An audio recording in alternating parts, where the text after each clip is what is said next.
د کهانۍ شروعات کې موږ د پولیسو یو ګاډی وینو، په دې کې پولیس والاو څه قیدیان نیولي وي او کله چې په لاره کې دیو وږي شي نو یو رسټورنټ ته ګاډی ودرئ، په دیو پسې شاته یو بل ګاډی ور روان وي، دا د غونډګانو ګاډی وي او د دې غونډګانو د مشر نوم ګیګي وي. دیو په اصل کې په دې پولیس والا پسې لګېدلي دي، ولې چې پولیس والاو د دې ملګری نیولی دی. دا پولیس چې کله دننه په رسټورنټ کې مصروف وي نو د ګیګي یو ملګری د ګاډي نه راکوز شي، د دې سره یو وي، دا د پولیس والا د ګاډي د لاندې کیدي، په دې سره یو دمکه وشي او دا ګاډی الټه شي. په ګاډي کې چې کوم د ګیګي ملګری وي نو د هغه لاسونه کولاو شي. پولیس والا چې د درز اواز واوري او په منډه باندې بهر راوځي نو ګیګي په خپل ټوپک باندې ولي او دواړه مړه کي. د دې نه پس ګاډی کولاو کی او خپل کس ترې راوباسي. بل خوا موږ د منډې نومې یوه جینۍ وینو، دا د تعلیم دپاره بل ملک ته تللې وي او ډېر کلونه پس چې کله دا خپله ډیګري حاصل کي او واپس کور ته راشي نو د دې مور ډیره زیاته خوشاله وي. کله چې ورله د دې مور خوراک پخوي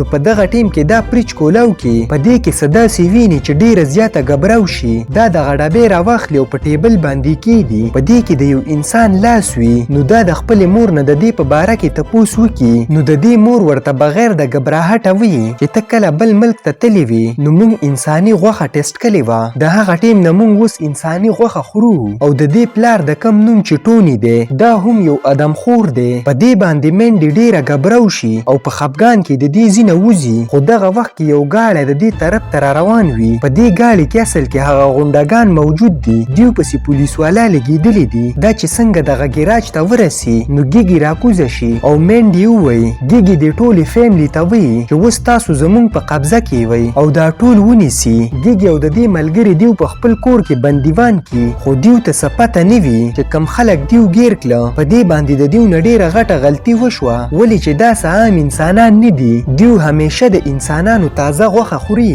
خیر دا ټول یوې کمرې ته راټول کی، خو په دې کې د منډې رور راشي، دې ته څه پته نه وي. نو منډې ورته غږ وکړي او د دې ځینه د تښتېدو ورته ووایي، خو د ګیګي کس پې حمله وکړي او دا هم ونیسي. کله چې شپه شي نو منډې د خپل رور نه تپوس کوي چې ما نن د کور په پرچ کې د انسان لاس ولیدو. نو د دې رور ورته وایي چې دومره یریږه مه، انساني غوښه خو به په پخوانۍ زمانه کې هم خلکو خوړله او زما هم د انسانانو تازه غوښه ډیره خوښیږي. په دې باندې منډې ډیره حیرانه شي او ډیره زیاته غبراو شوې وي. دلته کې موږ د ګیګي یو کس وینو، دا چې کله وږی شي او د خوراک په تلاش کې په دې کور کې ګرځي نو دلته کې دا د تاخانې یوه لار ویني. څنګه چې دا دننه تاخانې ته ورشي نو دا په یو کونډه کې پساو شي. په دغه وخت کې پولیس دلته کې راشي، دا دروازه وټکوي نو منډې دروازه کولاو کی. ګیګي او د دې کسانو د کور ټول خلک نیولي وي او د دیو په خولو باندې ټیپ اړولی وي. کله چې پولیس والا دننه راشي نو د منډې نه د دې غونډګانو په باره کې تپوس کوي،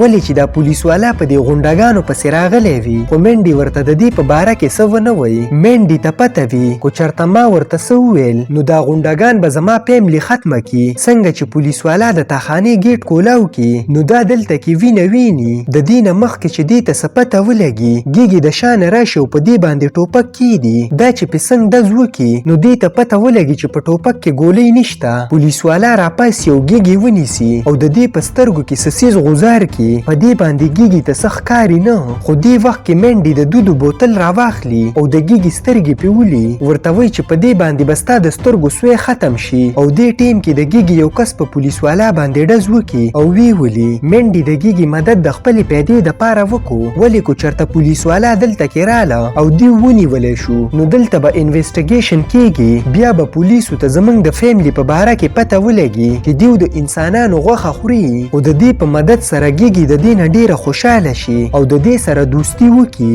د دې په دوستۍ باندې د ګیګي ملګری ډیر غوسه وي او په منډې باندې تماچه کیدي، خو ګیګي پې د شانه ټوپک کیدي او وی ولي. په دې باندې د ګیګي یو کس خفه شي او ورته وایي چې زه دا ګینګ پرېږدمه او د دې ځینه ځمه. دا چې څنګه بهر وځي او په ګاډي کې کیني نو د ګاډي ډیګۍ نه دې ته څه اوازونه راشي. دا چې څنګه د ګاډي ډیګۍ کولاو کی نو دلته کې یو انسان وي کوم چې د منډې رور راوړی دی. دا کس ورله لته ورکي، خو دا غونډه د دې ډیګۍ نه څه څیز راواخلي او په دې باندې ریسار کې او په دې ځي مړ کي. بیا چې کله په ګاډي کې کیني او د دې ځي نه وځي نو د دې مخکې منډې او ګیګي راشي. ګیګي ورته وایي چې ته د دې ځي نه نشې تللی، ولې کو دا کس د دې ځي نه اوس وځي نو پولیس به یې ونیسي او د دې په وجه به موږ هم ګرفتار شو. ګیګي ګاډي ته ور ودانګي ودانګي نو دا لږ گاړی مخکې ولي خو ګیګي د دې گاړی واپس ریوس کوي. دغه شان څو ځل په دې سړي باندې گاړی ور وخیږي کم چې اوس دې غونډه مړ کو. خو په دې وخت کې مینډي د دې طرف ته ټوپک ونیسي او دا د دې گاړي نه راکوز کی.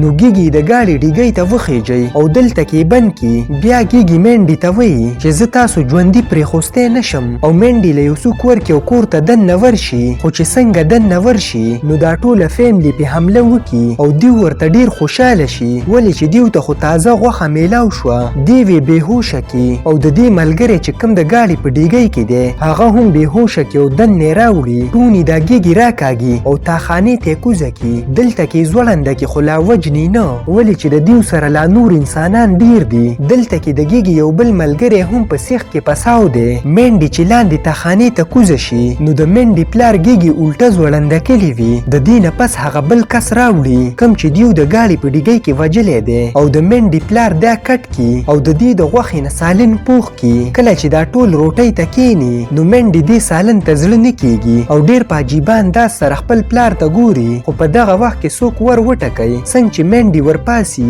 نو دا د دیو گاونډي وي د مینډي د رور ملګری وي. د مینډي رور ورته وایي چې کینه زموږ سره روټۍ وخوره. دا د دیو سره کینې او خوراک شروع کی. په مینډي باندې ډیره سخته وي خو په دې کې دا کس په خپل پلیټ کې انساني غوږ ویني. په دې باندې دا لک د دیو نه تپوس وکي نو د مینډي مور ورته په خندا شي او د مینډي پلار د انسان ګوته راواخلي او په خولې کې په دې باندې دا لک ډیر ګبراو شي. مینډي دا لک له لاس ورکي او د دې ځینه وتښتي. دا چې څنګه دروازه کولاو کې او د دې ځینه تښتي نو مخې ته د دې رور راشي او د دې شاته د دې پلار راشي نو د دې پلار دغه گاونډي هم ونیسي او لاندې تاخانې ته یې کوز کي. د مینډي رورې مرۍ کټ کي. په دې باندې مینډي په ژړا شي خو دې وخت کې پولیس راشي نو د مینډي پلار بره د پولیسو خواته ورشي او دلته کې د مینډي رور مینډي ونیسي او د ګیګي سره یې ځوړنده کي.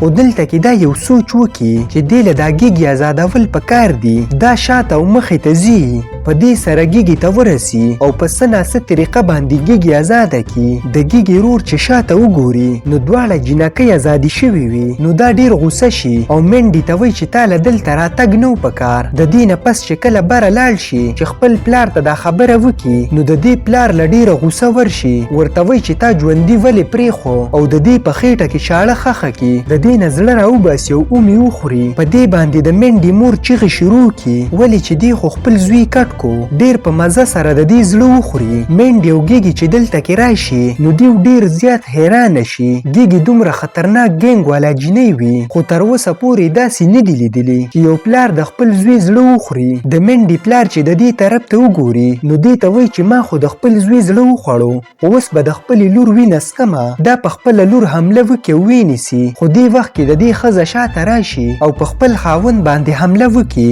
خو ټوني خپله لور پرېږدي او په خپله ښځه پسې راپاسي. دا خپله ښځه هم وجل غواړي ولې چې د دې نه یو ریښتونی ادمخور جوړ شوی دی. ګیګي هم په ټوني باندې حمله وکړي او په دې باندې چې څنګه د ټوکیا غوزار کوي نو ټوني د خپلې ښځې لاس مخکې کي. په دې سره د ټوني د ښځې نه لاس کټ شي او بیا ټوني په ګیګي باندې حمله وکړي. د دې نه پس مینډي ونیسي او د دې په مرۍ باندې خوله کېږدي. بار پولیسو ته پته لګېدلې وي نو دیو دلته کې راشي لاول سموکونه غوزار کي دننه په ټوني باندې دا ټول حمله وکړي. د دې په ملا کې چاقوان ښخ شي خو دا یو چاقو د خپلې ملا نه راوباسي او په دې باندې خپله ښځه مړه کي. دلته کې مینډي ته یو تماچه میلاو شي نو دی راواخلي او د خپل پلار نه پټیږي. د دې پلار په دې پسې شاته ور روان وي خو مینډي چې څنګه کچن ته ورشي نو دلته دا ګیس کولو پرېږدي او بیا دلته نه وځي. خو چې کله د مینډي پلار دلته کې راشي نو مینډي په دې ځای باندې ډز وکړي په دې باندې دلته اور ولګي. په دې کې د مینډي پلار هم مړ شي خو دې وخت کې یو ماسک والا انسان راشي